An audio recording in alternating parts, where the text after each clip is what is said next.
Cricket में Duckworth Lewis और exam में नॉर्मलाइजेशन, ना किसी को आज तक समझ में आया है ना आएगा। हाय हेलो सत श्री अकाल अस्सलाम वालेकुम राम राम, कैसे हैं? बहुत दिनों बाद आए हैं। आए नहीं हैं, लाए गए हैं, क्योंकि कल केवीएस का एलडीसी का रिज़ल्ट घोषित हुआ और बहुत सारे कमेंट आए कि इतनी कट ऑफ कैसे, डिस्कस करें, क्या एनालिसिस है कट ऑफ के बाद, कैसे हुआ ऐसा, सब कुछ यहाँ देखेंगे। अगर आप पहली बार आए हैं तो प्लीज़ डू सब्सक्राइब काही एजुकेशन, और वीडियो अच्छा लगे तो लाइक करना ना भूलें। अगर आप फेसबुक पे देख रहे हैं तो please do share this video, हमें अच्छा लगेगा अगर आप हमारे साथ चलेंगे। देखिए, जब मैंने एनालिसिस किया था, हम बात करेंगे वीडियो के एंड में, फ़िलहाल टू द पॉइंट आते हैं।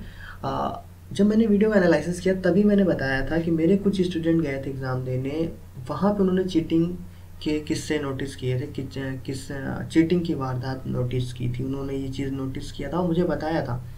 और उस समय मैंने ये कहा था कि मैंने नोटिस किया था कि चीटिंग हो रही है और काफ़ी बड़े पैमाने पर। एनवीएस का रिज़ल्ट जब आया था तब भी नंबर नहीं बताए गए थे।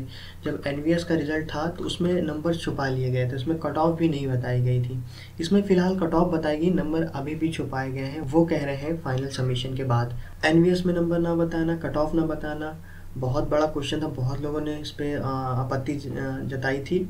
उसके बावजूद उस वजह से, उस खबर की वजह से दो चीज़ें चेंजेस की गई थी केवीएस में। पहला नॉर्मलाइजेशन किया गया, दूसरा कट ऑफ आपको यहाँ बताई गई है। अब देखिए, नॉर्मलाइजेशन वो आप पे ही भारी पड़ गया। देखिए यहाँ पे अगर कहें 83.358 है, ये 83 नंबर होना चाहिए, 82 होना चाहिए अगर आप नेगेटिव मार्किंग थी नहीं। ये 0.358 जो आया है ये आफ्टर नॉर्मलाइजेशन आया है। जब नॉर्मलाइज किया जाता है 3 अंक तक ही किया जाता है। और नॉर्मलाइजेशन कैसे किया गया है ये आपको पूरा मेथड उन्होंने अपनी साइट पे कुछ दिन पहले बताया था। अगर आप समझ सकते हैं तो उसको समझने की कोशिश करिए। देखिए, नॉर्मलाइजेशन कैसे होता है, क्वेश्चंस गलत होना, पेपर का लेवल कैसा होना और नंबर ऑफ कैंडिडेट्स का पेयर होना, ये तीनों चीज़ों को टैली किया जाता है। लेकिन आप इन तीनों चीज़ों को टैली नहीं कर सकते। नंबर ऑफ स्टूडेंट कितने बैठे थे उस समय ऑल ओवर इंडिया लेवल पे आपको नहीं बता सकते। पेपर आपको टफ लगता है, आपको सरल लगता है, दूसरे क्या लगता है आप नहीं बता सकते। ठीक है, तो ये सब चीज़ें जो होती हैं भ्रमित करने के लिए होती हैं। सिर्फ आपको आपसे भ्रमित होते हैं कि हाँ ये ऐसा हुआ होगा। देखिए, एक चीज़ मैं आपको बताऊं, बहुत अच्छी चीज़ है। अगर आप जाने, जब जनवरी में पेपर हुआ, ठीक है, आप मई में रिज़ल्ट दे रहे हो, तकरीबन 4 से 5 महीने आप ले रहे हो। जब ऑनलाइन एग्ज़ाम हो रहा है तो आपको तुरंत रिज़ल्ट देना चाहिए, आप तुरंत रिज़ल्ट नहीं दे रहे हो, 5 महीने ले रहे हो। इसका क्या मतलब है? और आखिरी वक्त पे जब रिज़ल्ट के कुछ महीने, एक 15-20 दिन पहले आप कहते हो कि आप नॉर्मलाइजेशन करना है, ये कुछ चीज़ें आपको कंफ्यूज कर रही हैं। इसका अंदाज़ा मुझे पहले ही हो गया था। एनवीएस का जब रिज़ल्ट आया था तभी मैंने कहा था जो एनवीएस का रिज़ल्ट है उसमें प्लस माइनस 3 से 5 मार्क्स कर लें। 80 के आसपास कट ऑफ गई थी जनरल की, 83 यहाँ गई है, तो मुझे वही अंदाज़ा हो गया था कि कट ऑफ क्या जाने वाली है। क्योंकि 2-3 चीज़ें आपको नोटिस करनी है। नॉर्मलाइजेशन से आपको कभी गेस नहीं कर सकते हैं आपको कट ऑफ कैसे बढ़ जाएगी, कैसे घट जाएगी। एक चीज़ ये बहुत ज़्यादा भ्रमित करती है आपको, बहुत ज़्यादा आपको घुमा देती है, जिससे आप एक वक्त आप सोचते हो कि हाँ ये गलत है, लेकिन जब नॉर्मलाइजेशन हो जाता है तो आपको लगता है हाँ सब कुछ सही है, किया तो गया है, लेकिन ये आपको सिर्फ और सिर्फ कन्फ्यूज़ किया जाता है। दूसरा, कम उम्र वालों का जो इंटर पास करके आए हैं, जो इंटरमीडिएट 10+2 पास करके आए हैं, वो तादाद ज़्यादा है। यहाँ पे काफ़ी लोग हैं जो सिलेक्शन पाए हैं, और जो तैयारी कर रहे हैं उनका सिलेक्शन नहीं हुआ है। हो सकता है पढ़ने की कोई वो नहीं होती, लेकिन कुछ ना कुछ यहाँ पे थोड़ा सा कन्फ्यूज़न लग रहा है। तीसरा, चीटिंग के केसेस आए थे लेकिन उस पर कोई एक्शन नहीं लिया गया था। जब चीटिंग केसेस दिए गए थे तो कोई एक्शन वहाँ पे नहीं लिया गया था। कई जगह चीटिंग केसेस हुए थे लेकिन उस पर एक्शन नहीं लिया गया था। तो कट ऑफ इन तीनों चीज़ों से मुझे लग रहा है कि रेस हुई है। और एक चीज़ मैं आपको यहाँ और बताता हूँ, अगर आपके 83 नंबर आए हैं, आप कट ऑफ क्लियर कर जाते हो, मान लीजिए आपके 83 नंबर है, तो सोचिए आप अगर जनरल कैंडिडेट हैं, आपके 83.358 नंबर है, ठीक है, आप क्लियर कर गए, लेकिन आप लगभग 2900वें नंबर पे हो, 29th नंबर पे हो। उस आपके ऊपर आपके ऊपर लगभग 2900 लोग और हैं। और सिलेक्शन किनका होगा? जिनके 90 नंबर हैं, मान के चलिए जिनके 86 से 90 के बीच में है, जनरल कैंडिडेट हैं, उन्हीं का सिलेक्शन होना है। ठीक है, अगर टाइपिंग टेस्ट कोई क्लियर नहीं कर पाता है तो आपका नंबर आता है। काफ़ी लोग छटते हैं टाइपिंग और स्किल टेस्ट में, वो अलग चीज़ हुई, लेकिन 86 से 90, अब आप समझिए आउट ऑफ 100 जब आप 80 या 85 से 90 नंबर लाएंगे आउट ऑफ 100, तब आपका सिलेक्शन होगा। वो भी फाइनल सिलेक्शन नहीं है, ये टाइपिंग के लिए सिलेक्शन है। इसका मतलब 90 नंबर लाने के बाद आप सिक्योर हो रहे हो। ये कट ऑफ का दायरा हो चुका है, ये कट ऑफ इतनी हाई हो चुकी है, क्यों हो चुकी है? सिंपल सी चीज़ है, मैं बताऊं आपको, तो वो है चीटिंग।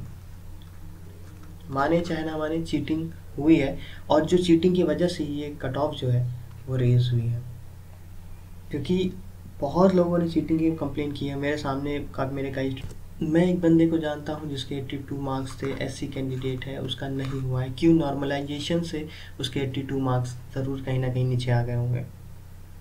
तो ये समझ में नहीं आता है, नॉर्मलाइजेशन आपको कभी समझ में ही नहीं आएगा कि आपको मार्क्स बढ़ने वाले घटने वाले हैं। रेलवे एनटीपीसी का जो एग्ज़ाम हुआ था, आरआरबी एनटीपीसी का जो पिछली बार एग्ज़ाम हुआ था, उसमें कई लोगों के मार्क्स 18 मार्क्स तक घट गए थे, किसी के 8 मार्क्स घटे थे, किसी के 5 मार्क्स प्लस हो गए थे, किसी के 2 मार्क्स घट गए थे। तो ये चीज़ें समझ में नहीं आती हैं।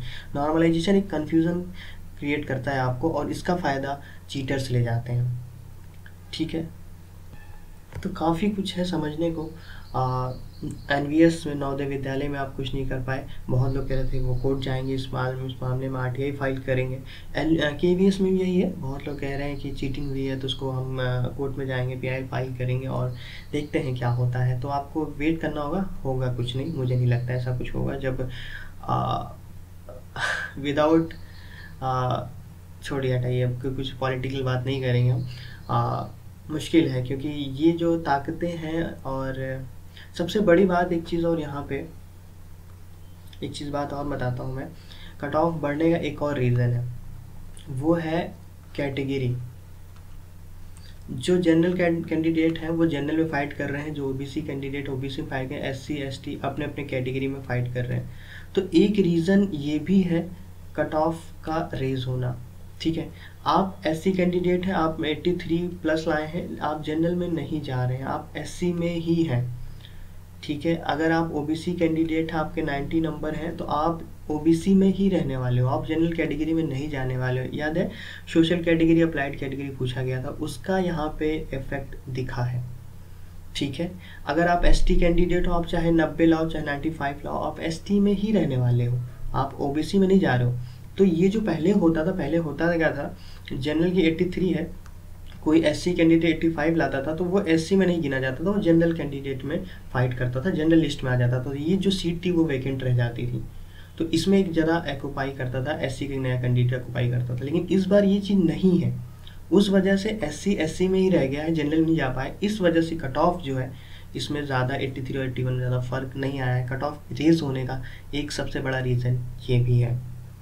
सोशल कैटेगरी अप्लाइड कैटेगरी, सिर्फ आप अपनी कैटेगरी फाइट कर रहे हैं, आप चाहे जितने नंबर लाएं, आप ओबीसी कैंडिडेट हैं, एससी कैंडिडेट, आप जनरल में नहीं जा सकते। उसका यहाँ पे खामियाजा भुगतना पड़ा है ओबीसी एससी और एसटी कैंडिडेट्स को।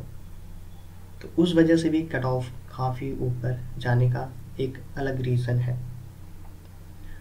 ठीक है, बहुत सारे रीज़न्स हैं, चीटिंग्स के हैं, और सोशल कैटेगरी अप्लाइड कैटेगरी के रीज़न है, और कहने को तो बहुत कुछ है, लेकिन सच्चाई क्या है ये हम नहीं जानते, क्योंकि हम हवा में बातें नहीं करेंगे। नॉर्मलाइजेशन का क्या मतलब आखिरी के वक्त पे करना, और इसका ये परिणाम आना। ठीक है, चलिए फिलहाल इस वीडियो को ज़्यादा लंबा नहीं रखेंगे। जिनका नहीं हुआ है बेस्ट ऑफ लक, एग्ज़ाम बहुत सारे हैं। देखिए, एक शिकायत हमें गवर्नमेंट से भी रहती है, बहुत बड़ी गवर्नमेंट शिकायत हमारी ये है कि वैकेंसीज़ का ना आना, वैकेंसीज़ का सूनापन, वैकेंसीज़ का कोई पता ही नहीं है। ये जो केवीएस था ये पिछले साल की वैकेंसी थी, इस साल आपको 6 महीने होने सामने खड़ा है आपके सामने, और 6 महीने होने को आए, आपको क्या मिला है वैकेंसीज़ की तरफ से?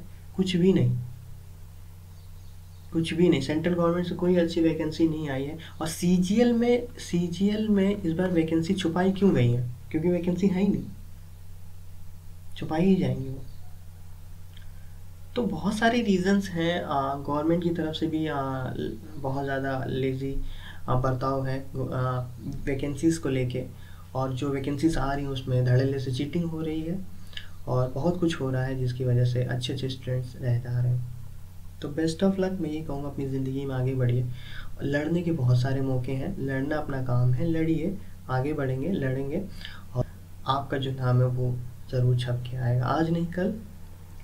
ठीक है, तो खुश रहिए, मस्त रहिए। और रेलवेज़ की बहुत सारी इंक्वायरीज आ रही हैं कि रेलवेज़ का एग्ज़ाम कब होगा। नहीं होगा एग्ज़ाम नहीं होगा, मुश्किल लग रहा है मेरे को। 2.5 से 2 करोड़ लोग फॉर्म भर चुके हैं, वो परेशान हैं। एक ट्रेनें तो ढंग से उनसे चल नहीं रही हैं, एग्ज़ाम क्या कराएंगे, खाक। तो उस पर हम डिस्कशन ज़रूर करेंगे अगले वीडियोस में, रेलवे का एग्ज़ाम कब होगा। उसके लिए हमें आपको एक साथ जुड़ना होगा, उसके लिए आपको हमें सब्सक्राइब करना होगा, और हिम्मत हारनी नहीं है, और लड़ते रहना है, ज़िंदगी लड़ने का नाम है। ठीक है, चलिए, पहली बार आए थे तो please do subscribe Gahi education. Video अच्छा लगे तो लाइक ज़रूर करिए। सिलेक्शन हो ना हो ये तो आपके हाथ में नहीं है, ये थोड़ा लक फैक्टर होता है। सही में आपका काम है मेहनत करना, बाकी लक होता है। ठीक है, तो उस पर छोड़ते हैं और फिर मिलते हैं किसी भी और वीडियो में। ख्याल रखें, खुश रहें, और अल्लाह हाफिज़।